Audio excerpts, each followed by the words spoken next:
السلام عليكم ورحمة الله. ازيكم اغلى متابعين؟ عاملين ايه؟ رب تكونوا بخير. يلا النهارده هنعمل ترافل حلو جدا جدا بسيط ومكونات بسيطة. مش سيبكوا بقى من المكونات الخزعبلية اللي بنشوفها دي، تعالوا نعمله بأبسط ما يكون والطعم خرافي. معايا كده قطعة من الكيك كان متوفر عندي، معايا معلقتين من القشطة، طبعا ده وش القشطة مش جايباها جاهزة يعني. كمان معايا ظرفين من الكريم شانتيه، كوباية او عفوا فنجان صغير من السكر، ظرف فانيليا، ظرف من عصير البودر اللي هو بطعم المانجو.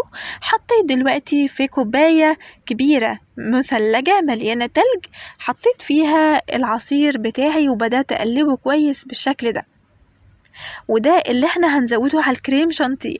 انا دلوقتي بقى هجهز البولة او الحلة او الطبق اللي انا هحط فيه الكريم شانتيه وهبدأ اضربه. ونصيحة من اختكم، حاولوا يعني تخلوا التلج مجروش شوية، لان في حرب دلوقتي هتحصل. عايزه اقول لكم كان التلج بيطير في كل حتة، فيعني خلوا التلج مجروش شوية عشان ما يحصلش الموقف اللي حصل معايا. المهم بقى بعد ما ضربت شوية هبدأ أضيف بقى القشطة دلوقتي، وهبدأ أضربهم كويس بالمضرب. طبعا حطيت ظرف من الفانيليا وده اختياري، ممكن تستغني عنه، بس أنا حبيت أحطه كده عشان ينكه لي الطعم أكتر. ضربناها وخلينا قوامها متوسط يعني، ولا هي تخينة سميكة ولا هي ولا هي يعني خفيفة.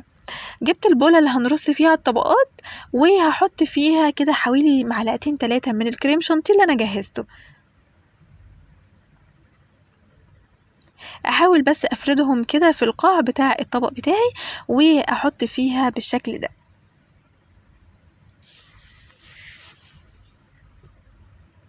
بعد كده نبدأ ناخد قطع الكيك اللي احنا مجهزينها، وكمان الكيك دوت انا مقطعاه يعني قطع رفيعة جدا، علشان تبقى كل حاجة متساوية وفي معادلة كده في الطعم، يعني تلاقي كل حاجة واضحة.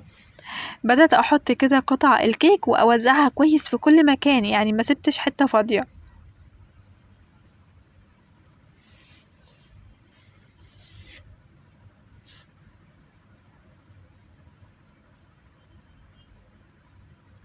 بعد كده معايا عصير من المانجا، طبعا انا كنت ضرباه ومخلياه خفيف شوية بحيث يكون كده زي الشربات لما اجي اسقي بيه، يعني حاجة بسيطة كده للكيك يبقى طري وفي نفس الوقت الطعم يبقى غني جدا.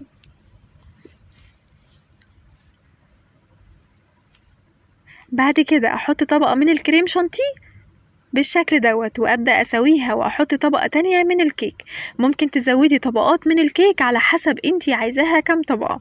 انا استكفيت بطبقتين بس وكان الموضوع جميل جدا وممتع بشكل مش طبيعي.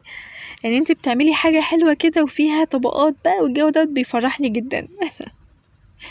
خلاص رصيناها تمام، هبدأ اجيب برضو العصير وهكذا نخلص نرش كده رشة على الكيك بتاعي بحيث يبقى طري.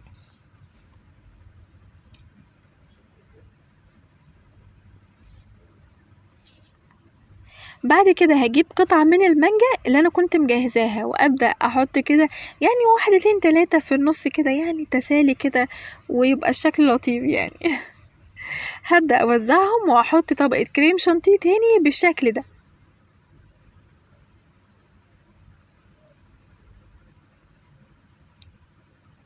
واخر حاجة معايا احط قطعة من المانجا من فوق. لازم ندلع الطبق برضو يا جماعة، يعني يبقى الشكل حلو كده اهو. حطينا كده هنملى الجزء ده كله بالمانجا ويبقى الطبق بتاعنا خلص. عايزاكم تشوفولي جمال الطبقات عاملة ازاي، يعني الشكل مش طبيعي حلو جدا. يلا نشوف الطبق التاني. عملت نفس الطبقات بالظبط، بس الطبقة الأخيرة مش هحطها كريم شانتيه ولا مانجا، أحطها يعني بودنج كده مانجا حلو جدا. حطيت حوالي نص كوباية من اللبن، عليهم معلقة ونص من النشا، وكمان حطيتهم على النار لحد ما استووا تماما. بعد كده حطيت عليهم كوباية عصير مانجا كانت ساقعة شوية، حطيتهم في الخلاط اتضربوا كويس جدا وطلعتهم بالشكل ده. عايزة اقولك طعمها يجنن. هبدأ اسويها بالشكل دوت وهحطهم في التلاجة من ساعة ل3 ساعات، ممكن تسيبيها ليلة كاملة عادي جدا. المهم في الاخر هتاكلي طبق ترايفل تحفة تحفة تحفة. شوفولي بقى الشكل ودوقوا معايا كده، الطعم يجنن.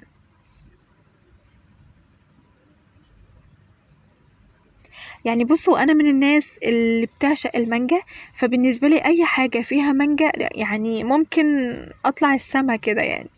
تحفه تحفه، جربوها هتعجبكم جدا جدا. لو عايزه حاجه سريعه وساعه وترطب عليكي في الجو دوت، اعملي ترافل، تحفه تحفه.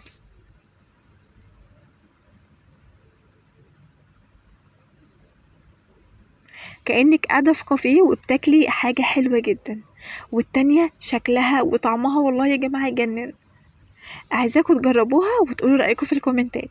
والفيديو بتاعنا يبقى خلص لحد كده، وشكرا ليكم على متابعتكم ليا يا أحلى ناس في الدنيا، وسلام.